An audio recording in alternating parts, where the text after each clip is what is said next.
Basic चीजें जो पढ़ रहे हो उसको याद कर रहे हो, तुम लोग रिवीजन कर रहे हो कि नहीं कर रहे हो? ठीक है, वो टेस्ट होगा तो पता चलेगा क्या स्थिति क्या है। नहीं चलिए ठीक है, चल रहा था प्रकाश का अपवर्तन। प्रकाश का अपवर्तन,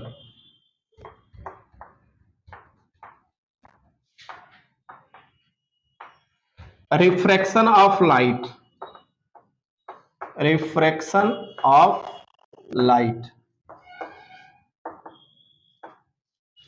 जिसमें कुछ चीजें जो पढ़े तो उस पर एक बार रिवीजन करा देता हूं। सबसे पहले आप पढ़े थे refractive index n equal to c upon v, n equal to c upon v. अगर इसको हम वेवलेंथ के फॉर्म में लिखें तो आप जानते हो कि लाइट की रेज जब one medium to other medium में जाती है तो उसका फ्रीक्वेंसी नहीं चेंज होती है, जबकि स्पीड चेंज हो जाती है, वेवलेंथ चेंज हो जाती है। तो अगर मान लो कि किसी लाइट की फ्रीक्वेंसी एफ है और वेवलेंथ लेमडा है और स्पीड अगर फ्री स्पेस में सी है तो सी इक्वल टू क्या लिखोगे, एफ इंटू लेमडा। हम फ्री स्पेस में मान लेते हैं लेमडा नॉट, तो क्या हो गया लेमडा नॉट। अगर यही लाइट की रेज किसी मीडियम में जाती है तो फ्रीक्वेंसी तो चेंज होगा नहीं, लेकिन वेवलेंथ चेंज हो जाएगी। अब मान लेते हैं कि फ्रीक्वेंसी उसका एफ होती है, वेवलेंथ कितना हो जाता है लेमडा, और स्पीड क्या हो गई भी। तो उस कंडीशन में भी इक्वल टू क्या लिखोगे, F into lambda, F into यह वैल्यू दोनों सी की वैल्यू और भी की वैल्यू जब दोनों इसमें पुट करोगे तो एन इक्वल टू आ जाएगा लेमडा नॉट अपॉन लेमडा। ये भी आपका एक रिलेशन होता है। यानी रिफ्रैक्टिव इंडेक्स यानी प्रकाश का अपवर्तनांक किसके इक्वल हो गया, निर्वात में प्रकाश की तरंग दैर्घ्य अपान माध्यम में प्रकाश की तरंग दैर्घ्य के अनुपात को भी हम उस माध्यम का अपवर्तनांक कहते हैं। ठीक है, एक चीज ध्यान रखना, प्रकाश जिस माध्यम का अपवर्तनांक अधिक होगा उसमें उसकी तरंग दैर्घ्य कम होगी। क्यों? क्योंकि उसकी स्पीड भी कम होगी, चाल कम होगी। ये हो गया। उसके बाद आप पढ़े थे sine i upon sine r equal to 1n2। 1n2 को क्या लिख सकते हो बताओ, n2 अपान n1, या इसको क्या लिख सकते हो v1 अपान v2, या क्या लिख सकते हो लेमडा 1 अपान लेमडा 2। ये बहुत ही इंपॉर्टेंट फार्मूला है, आगे बहुत काम की चीज है। आगे की जो टॉपिक पढ़ोगे उसमें बहुत ही काम की चीज है, इस फार्मूले को आप याद रखेंगे। दूसरा आप पढ़े थे रिवर्सिबल ऑफ लाइट। अगर मान लो कि 1n2 क्वेश्चन में दिया है और क्या पूछ रहा है 2n1, तो उसकी वैल्यू क्या होगी 1 अपान 1n2। ठीक है, यानी 2n1 equal to 1 upon 1n2, यानी किसी के रिस्पेक्ट में किसी का दिया और उसी के रिस्पेक्ट में पूछ रहा है तो क्या करोगे, उसी का व्युत्क्रम कर दोगे। क्या कर दोगे, व्युत्क्रम कर दोगे। फिर उसके बाद आप पढ़े थे कि अगर दो से अधिक मीडियम हो, दो से अधिक मीडियम हो, जैसे मान लो एक एयर हो गया, एयर से कहा गया वाटर में, वाटर से कहा चला गया ग्लास में, और ग्लास से कहा चला गया एयर में, तो इक्वल टू क्या होती है 1। या इसमें से अगर किसी की एक की वैल्यू निकालनी है, डब्ल्यू इक्वल टू क्या लिखोगे 1 अपान ए एन डब्ल्यू इंटू जी एन ए, या इसी को डायरेक्ट आप लिखे थे क्या ए एन जी, इसको लिख दोगे 1 अपान ए एन जी, ऊपर ले जाओगे क्या हो गया A N G upon a n W. ए हो गया आपका, बहुत ही काम की चीज है। हालांकि इसके एक और ट्रिक में बताया था कि अगर ये सब चीजें नहीं पता है और डब्ल्यू एन जी दिया है तो इसको क्या लिख सकते हैं बताओ, एन जी अपान एन डब्ल्यू, और इसके साथ किसी भी माध्यम का जब अपवर्तनांक लिखते हो तो हवा के सापेक्ष लिखते हो, एयर के सापेक्ष लिखते हो, क्योंकि हवा एक एब्सोल्यूट रिफ्रैक्टिव इंडेक्स है जिसकी वैल्यू 1 होती है। इसलिए अगर ए भी लिख दोगे तो उससे कोई इफेक्ट नहीं पड़ेगा, 1 1 ही होता है। तो इसको हम इस रूप में भी लिख सकते हैं, अगर ये नहीं भी याद है तो भी इसका अप्लाइड करके लिख सकते हो। ठीक है, यहां तक आपकी टॉपिक हो चुका था। अब हमको पढ़ना है कि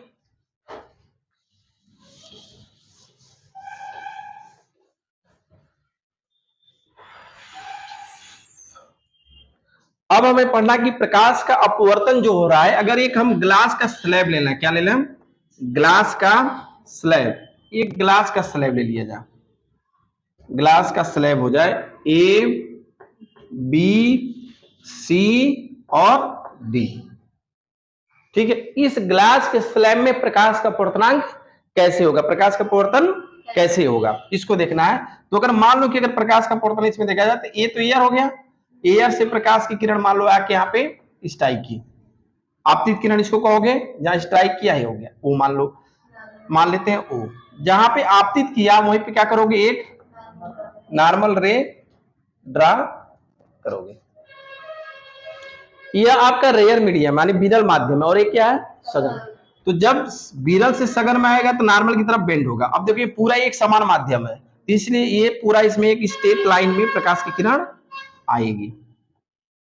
यह एंगल मान लो क्या, आई, इसको क्या ले लो, आर। ठीक है, अब यहां पे देखो, अब यहां पे आके स्ट्राइक करेगी तो यहां पे भी एक नॉर्मल ड्रा करोगे। अब ये चूंकि सघन माध्यम है, विरल माध्यम है, तो नॉर्मल से दूर हटेगा, नॉर्मल से दूर हटेगा। इसको कहोगे निर्गत किरण। ये क्या हो गया, निर्गत किरण, निर्गत किरण, इमरजेंट रेज। इंग्लिश क्या हो गया, इमरजेंट रेज, इमरजेंट रेज। और इसको कहोगे आपतित किरण, आपतित, इंसिडेंट रेज, इंसिडेंट रेज। ये मान लो आई है, इसको मान लेते हैं हम I1, इसको क्या ले लो, R1, इसको ले लो आप R2, और इसको ले लो I2। ठीक है, अलग अलग नॉमिनेट आप कर लिए। ठीक है, अब यहाँ पे एक चीज देखो, हमको देखना है कि इसमें रिफ्लेक्शन यानी अपवर्तन कैसे हो रहा है। तो सबसे पहले अगर आप देखो तो ये क्या हो गया आपका एयर, क्या हो गया, एयर। ये क्या हो गया, ग्लास। फिर ये क्या हो गया, एयर। अच्छा, अगर एयर से ग्लास में अगर देखो तो क्या लिखोगे यहाँ पे, AN G equal to sine I1 upon sine R1। फिर G से कहां आ गए, A में, तो फिर इसको क्या लिखोगे, GNA equal to sine R2 upon sine I2 होगा ना, R2 से I2 हो गया। बट लेकिन अगर आप देखो यहां पे तो GNA, GNA को अगर हमें ANG लिखना हो तो क्या लिखोगे बताओ, ANG equal to 1 upon GNA, या इसको क्या लिख सकते हो बताओ, ANG इक्वल टू क्या लिख दोगे, 1 अपान A रखोगे तो पलट जाएगा, तो क्या हो जाएगा बताओ, साइन I2 अपान साइन R2। ये मान लो 2 और इसको ले लो 1। या क्यों किया गया, इसलिए क्योंकि दोनों आपस में इक्वल हो गए। अब समीकरण 1 और 2 को अगर आप देखो तो यहाँ पे क्या लिखोगे बताओ, 1 और 2 की तुलना कर दो। तो जब दोनों की तुलना करोगे तो क्या लिखोगे, sine I1 upon sine R1 equal to sine I2 upon R2।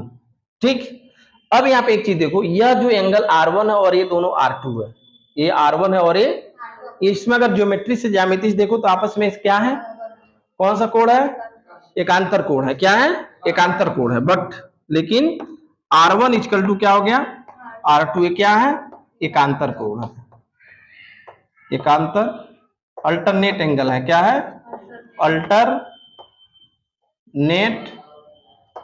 Angle है। जब अल्टरनेट एंगल, इसलिए R1 की जगह भी क्या लिख सकते हो, R2, इसलिए क्या मिल गया यहाँ पे, sign I1 upon sine I2, sorry R2 है ना, R2 equal to sine I2 अपान, यहाँ पे भी लिख सकते हो साइन R2। ये हो गया कैंसिल, तो यहाँ बच्चा क्या बताओ, sign I1 equal to sine I2 यानी I1 इक्वल टू I2, इसको इसलिए लिख सकते हैं I1 इक्वल टू क्या हो गया, I2। इसको मान लो कि ये न्यून कोण है, बहुत ही कम कोण है, न्यून कोण लिख लो, यानी एक्यूट एंगल है। ठीक है, तो I1 इक्वल टू क्या हो गया, I2। इसका मतलब है कि जो आपतन कोण है वो निर्गत कोण के बराबर होता है। मतलब ये हो गया कि कहीं भी किसी भी स्लैब पे अगर आप प्रकाश की किरण का अपवर्तन करा रहे हो तो इसका मेन कॉन्सेप्ट क्या हो गया, जो एंगल I1 होगा वही एंगल, क्योंकि जितना इधर बेंड होगा उतना ही इधर बाहर निकल जाता है। ठीक है, तो इसको आप कहोगे क्या, आपतन कोण इक्वल टू निर्गत कोण, आपतन कोण इक्वल टू निर्गत कोण, आपस में ये इक्वल होता है। ये हमें प्रूफ भी करना था, कल बताए थे। ठीक है, तो इसको आप लिख लो, हेडिंग लिख लीजिए क्या, ग्लास के स्लैब पर प्रकाश का अपवर्तन, ग्लास कांच का लिख लो, कांच के गुटके कांच के गुटके पर प्रकाश का अपवर्तन यानी refraction of light on glass slab. ठीक है,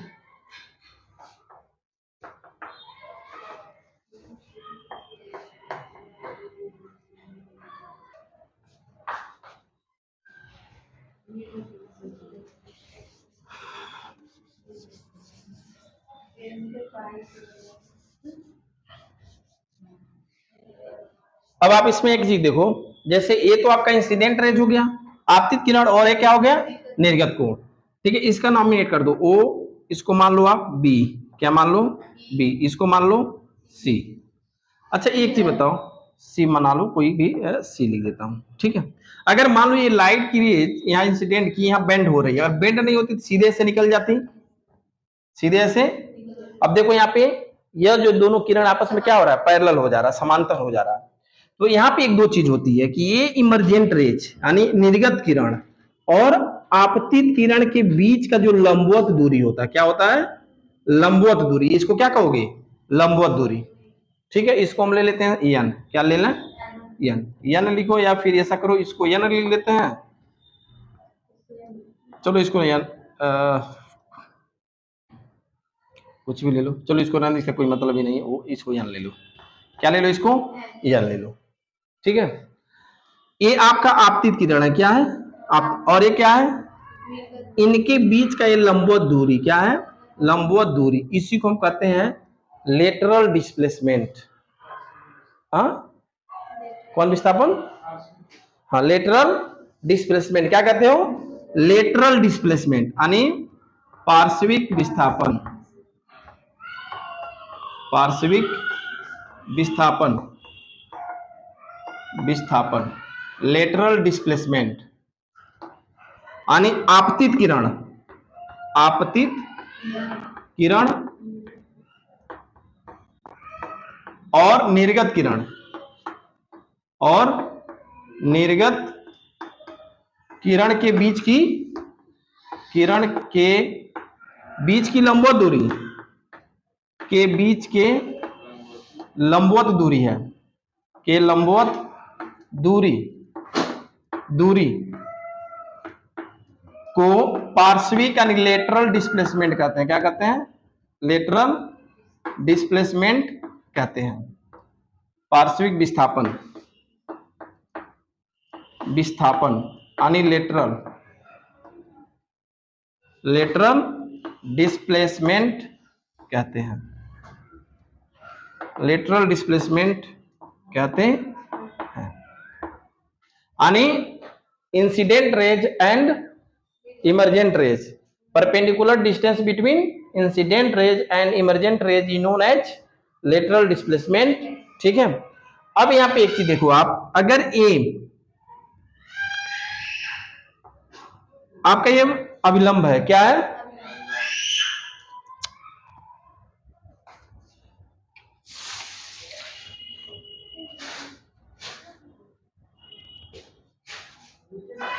नीचवा चिल्ला रही है लड़की है।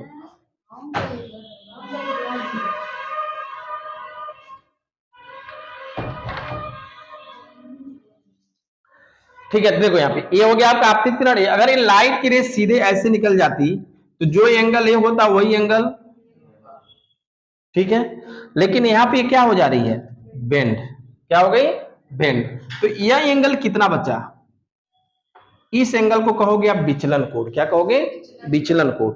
इस विचलन कोण को हम कहेंगे डेल्टा, क्या कहोगे, डेल्टा। यानी इसका मतलब डेल्टा की अगर वैल्यू आप निकालो तो क्या लिखोगे बताओ, यह पूरा एंगल कितना होता है I1, और ये बेंड हो गया तो कितना हो गया R1, तो इसको क्या लिखोगे, I1 माइनस R1, यानी डेल्टा की जो वैल्यू निकली वो क्या निकली, I1 माइनस R1। ये आपका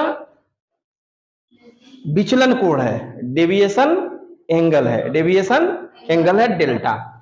हमको क्या निकालनी है, ये परपेंडिकुलर डिस्टेंस की वैल्यू निकालनी है, परपेंडिकुलर डिस्टेंस की वैल्यू निकालनी है। तो अगर आप देखो इसमें यह डिस्टेंस जो होगा ये पूरा ओ सी एन एक ट्राइंगल बन रहा है। क्या बन रहा है? और कैसा ट्राइंगल बन रहा है? क्योंकि इस पे परपेंडिकुलर ड्रा किए होते हैं 90 डिग्री हो गया। क्या हो गया? 90 हो गया। तो ये आपका एक 90 हो जाएगा ना पूरा। यहाँ पर कितना बन रहा है? 90 डिग्री। तो ये आपकी जो सबसे लंबी भुजा है, जो सबसे बड़ी, वो आपका हाइपोटेनियस हो जाएगा और ये आपका लंब हो जाएगा और ये क्या हो जाएगा? आधार। ठीक है। तो इससे अगर आप निकालना चाहो तो इसका मतलब ये दूरी हमको निकालने के लिए क्या चाहिए? चूंकि यह डिस्टेंस और ये डिस्टेंस ले लो आप, तो क्या लिखोगे? साइन डेल्टा इक्वल टू क्या लिखोगे बताओ? सी एन अपान ओसी। क्या हो जाएगा? ओसी। अच्छा, अब दूसरा आ जाओ इसमें। यह ओसी अगर इसको लेते हो तो ये भी एक ट्राइंगल बन रहा है जिसमें यह एक कॉमन हो जाएगा। ये R1 है तो ये अगेन फिर ट्राइंगल अगर क्या लेते हो? ओ बी सी में, ओ बी सी में, तो जब ओबीसी में आओगे तब क्या हो जाएगा बताओ?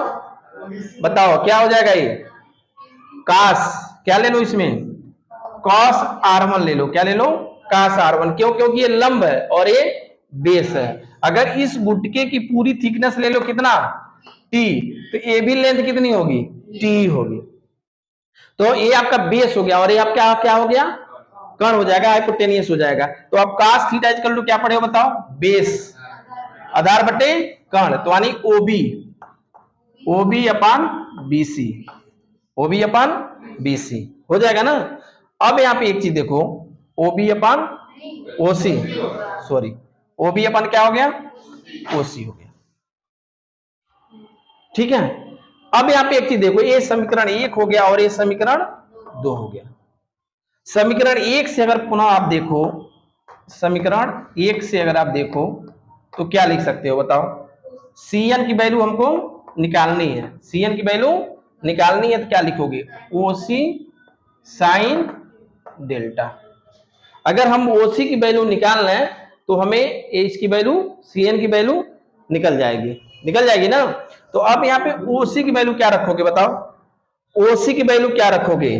ओबी अपान cos R1 into sine delta. ये क्या है आपका? Cn। Cn मतलब लेटरल डिस्टेंस, लेटरल डिस्टेंस। ठीक है, उसको हम ले लेते हैं डी। क्या लिख दें? चलो यह डिस्टेंस हम ले लेते हैं डी। ठीक है, तो डी की वैल्यू क्या आ गई बताओ? डी की वैल्यू ओबी, ओबी की वैल्यू कितनी हो जाएगी? ओबी की वैल्यू टी साइन डेल्टा की value I1 minus R1, I1 minus R1 upon cos R1। ये किसकी वैल्यू निकल गई? लेटरल डिस्प्लेसमेंट की। किसकी वैल्यू निकल गई? लेटरल डिस्प्लेसमेंट की। D equal to t sine I1 minus R1 upon cos R1। ये किसी भी गुटके पर, यानी कांच के गुटके को प्रकाश का जब अपवर्तन होगा तो जो ये होगा आपका पार्श्विक विस्थापन होगा। पार्श्विक विस्थापन मतलब इमरजेंट रेज और आपतित किरण के बीच का लंबवत दूरी, वह उसकी वैल्यू क्या होगी? T sine I1 minus R1 upon cos R1। ठीक है, तो ये पार्श्विक डिस्प्लेसमेंट है, इसको आप लिख लो, फिर इसके आगे और बताते हैं। इरेज करते हैं इसको।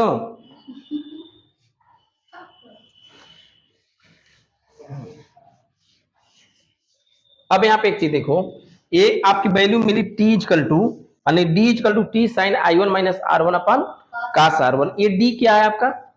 ये आपका पार्श्विक डिस्प्लेसमेंट है। तो जो पार्श्विक डिस्प्लेसमेंट है तो किस पे डिपेंड कर रहा है? पहले देखो, डी प्रोपोर्शनल टू टी, पहला डी प्रोपोर्शनल टू टी, यानी जितना अधिक थिकनेस को बढ़ाओगे उतना ही ये पार्श्विक डिस्प्लेसमेंट बढ़ता जाएगा। कोई डाउट इसमें? सेकेंड जो है ये डी प्रोपोर्शनल टू आई पे भी डिपेंड कर रहा है। किस पे? आई पे, I1। अगर I1 मिनिमम ले लो, क्या ले लो? मिनिमम मतलब जीरो। क्या ले लो? जीरो। तो कॉस आर भी क्या हो जाएगा? आर भी मिनिमम होगा, उसकी वैल्यू क्या हो जाएगी? जीरो। तो अब यहाँ पे एक चीज बताओ, जब ये जीरो रखोगे तो साइन जीरो अंश हो जाएगा। साइन जीरो अंश की वैल्यू 1 होता है, जीरो हो जाएगा। ठीक है, एक मिनट रुको। Sine I1 minus R1। नहीं नहीं, उसको तोड़ने की जरूरत नहीं है।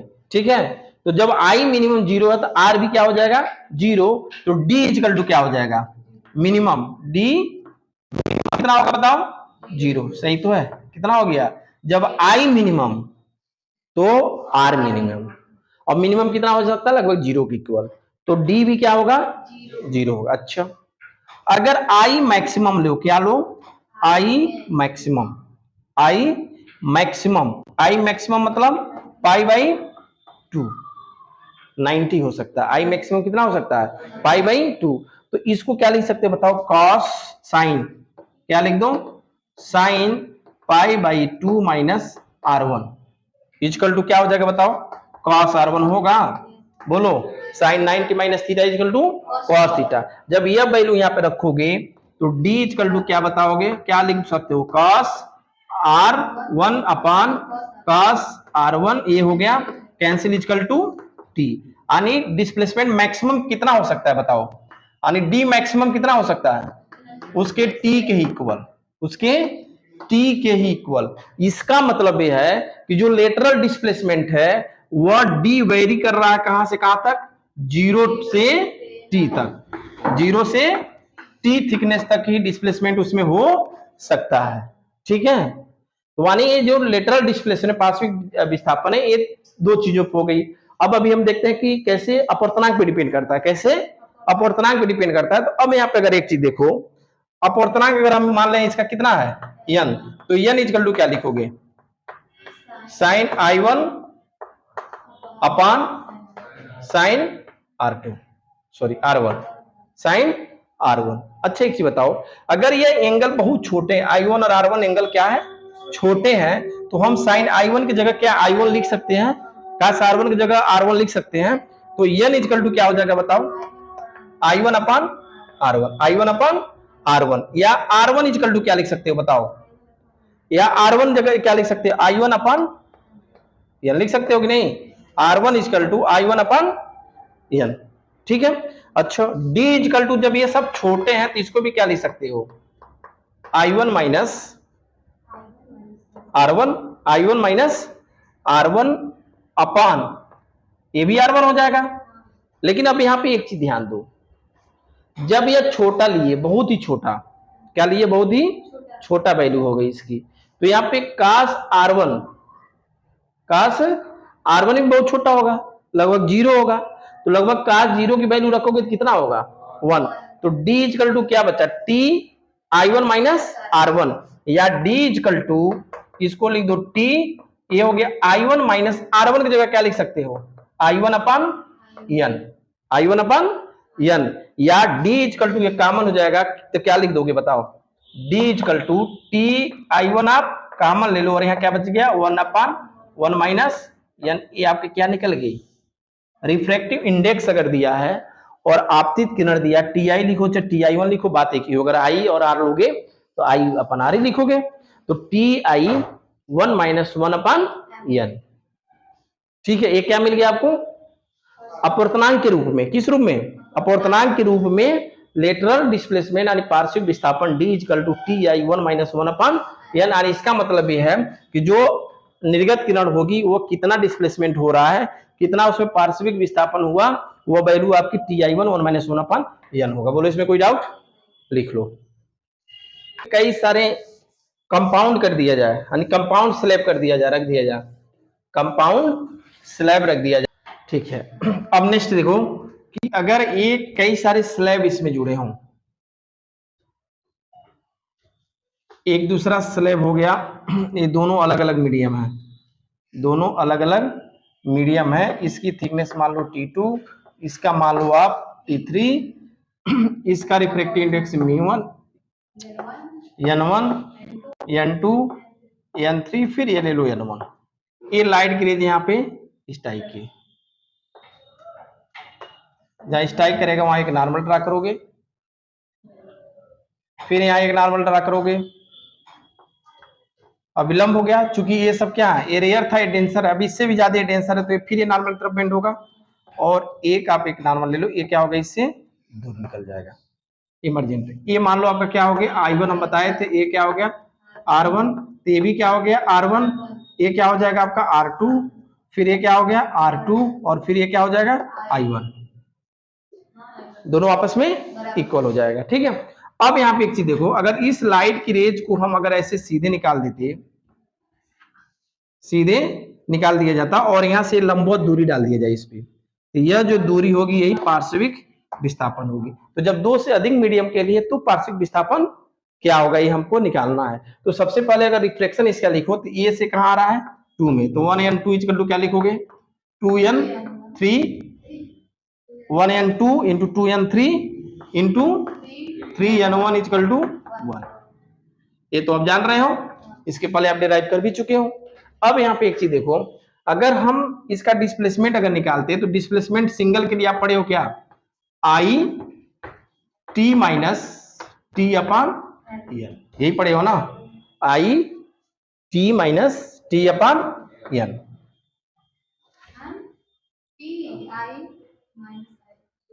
ठीक है, अब यहाँ पे एक चीज देखो, टी मतलब ये थिकनेस है, तो यहाँ पे बताइए ये पूरा थिकनेस कितना होगा, डी इक्वल टू क्या लिखोगे आई T2 plus T3, T2 plus T3 plus यानी माइनस, माइनस लिखोगे क्या लिखोगे, इसको पहले लिखो आप T2 अपान N2, T2 अपान N2 प्लस यानी माइनस हो जाएगा T3 अपान N3। ये हो गया आपका अलग अलग उसकी वैल्यू।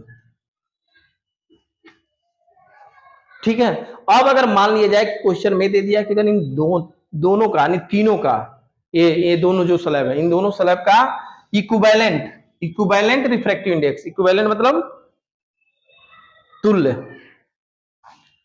तुल्य अपवर्तनांक, इसका यदि तुल्य अपवर्तनांक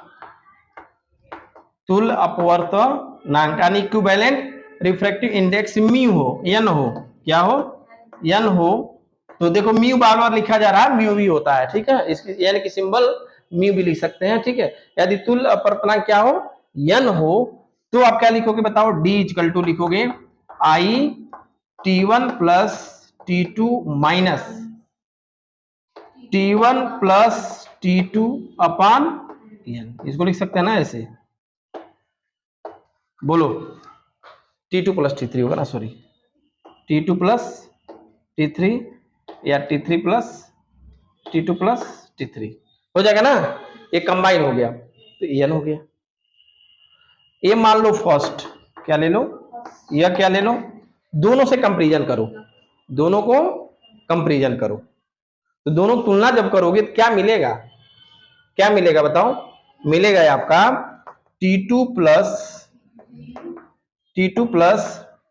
T3 upon N equal to T2 upon N1 plus T3 upon N3 होगा कि नहीं, क्योंकि माइनस लोगे कॉमन, यहाँ भी माइनस के साथ ये भी माइनस कॉमन ले लोगे प्लस हो जाएगा, माइनस माइनस कैंसिल दोनों साइड में, तो ये बचेगा कि नहीं, तो n इक्वल टू क्या बच गया, ये गलत लिख रहा हूं n2, इसलिए n इक्वल टू क्या लिख दोगे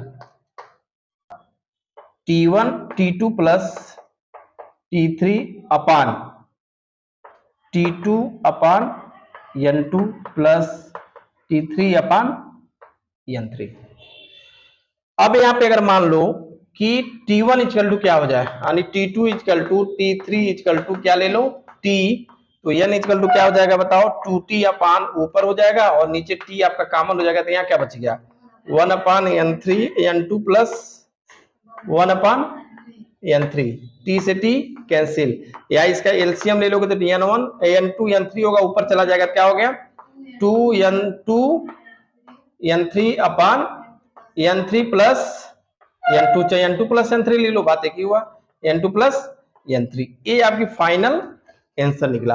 अब यहाँ पे अगर मान लो N2 N3 T1 T2 T3 माना गया है, अगर हम इसी को N1 मान लें और N2 मान लेते हैं तो फाइनल आपका आंसर क्या आता बताओ, n equal to N1 2N1 N2 upon N1 plus N2, बात एक ही हुआ, क्योंकि यहाँ पे N1 एयर मान लिया गया था, इन दोनों का माने इसी स्लैब का रिफ्रैक्टिव इंडेक्स आपको लिखना है, इसका नहीं, इन दोनों स्लैब का रिफ्रैक्टिव इंडेक्स आपका ये निकाला गया है 2N1 N2 upon n1 plus n2 या फिर याद रखो, ठीक है। या ये चीज ध्यान रखना है कि जो रिफ्रैक्टिव इंडेक्स है यानी जो अपर्तनांक है इन दोनों स्लैब का है, ठीक है। समझ पाए? लिख लो।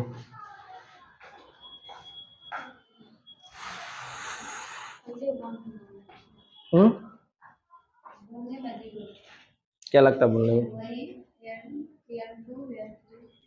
नहीं, लेकिन यहाँ पे तुम n1 मान लिया, n2 तो मानना ही पड़ता जब एक से स्लैब लिए हो तो उसमें